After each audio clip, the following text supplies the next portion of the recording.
Hi hello నమస్తే మామ. ఈరోజు ఏంటంటే సిటీ నుంచి అయితే మా ఫ్రెండ్స్ అయితే వచ్చారు. ఎందుకంటే ఈరోజు మా వాళ్ళకైతే వీక్ ఆఫ్ ఉందంట. అందుకనైతే మా వాళ్ళు అయితే వచ్చేసారు. మేమైతే డైరెక్ట్ అయితే స్వర్ణగిరి టెంపుల్కి అయితే వెళ్ళాం. టెంపుల్కి అయితే విజిట్ చేద్దామని బండి అయితే పక్కన పార్క్ చేసి అయితే మేమైతే నడుచుకుంటూ వస్తున్నాం. ఎండలు విపరీతంగా కొడుతున్నాయి. ఆ ఎండలకైతే మా కాలు అయితే కాలిపోతున్నాయి. ఫస్ట్ అయితే శ్రీవారి పాదాలు అయితే దర్శనం చేసుకున్నాం. ఆ తర్వాత అయితే మెల్ల స్టెప్స్ పైన అయితే నడుచుకుంటూ పోతున్నాం. తిరుపతిలో ఎలా నడిచామో సేమ్ అదే ఫీల్ వస్తుంది స్టెప్స్ పైన నడుస్తుంటే. ఆ తర్వాత అయితే మేమైతే దర్శనానికి అయితే క్యూ పడదామని వెళ్ళినాం. అక్కడ చూస్తే అయితే చాలా మంది ఉన్నారు. 2-3 అవర్స్ పట్టేటట్టుంది.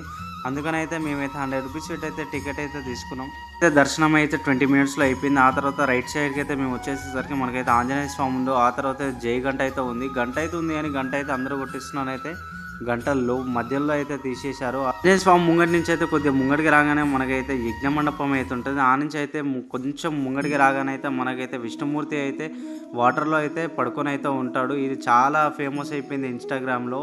కొన్ని ఫోటోలు అయితే దిన మాత్రం అయితే లడ్డూల కౌంటర్కి అయితే వచ్చేసినాం. పులిహోర లడ్డూలు అయితే తీసుకున్నాం. ఇక్కడ అద్దం బాగుందని అయితే ఫోటో అయితే తీసుకుంటున్నా, కానీ బాగాలేదు అద్దం. ఆ తర్వాత అయితే పులిహోరలు అయితే ఇంకో అయితే చాలా ఎక్కువ వేశారు. ప్రసాదం అయితే బాగాలేదు.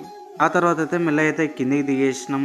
స్వర్ణగిరికి అయితే బాయ్ బాయ్ చెప్పి మరొక వీడియోతో మళ్ళీ మేము ముంగట ఉంటాం. Thank you for watching.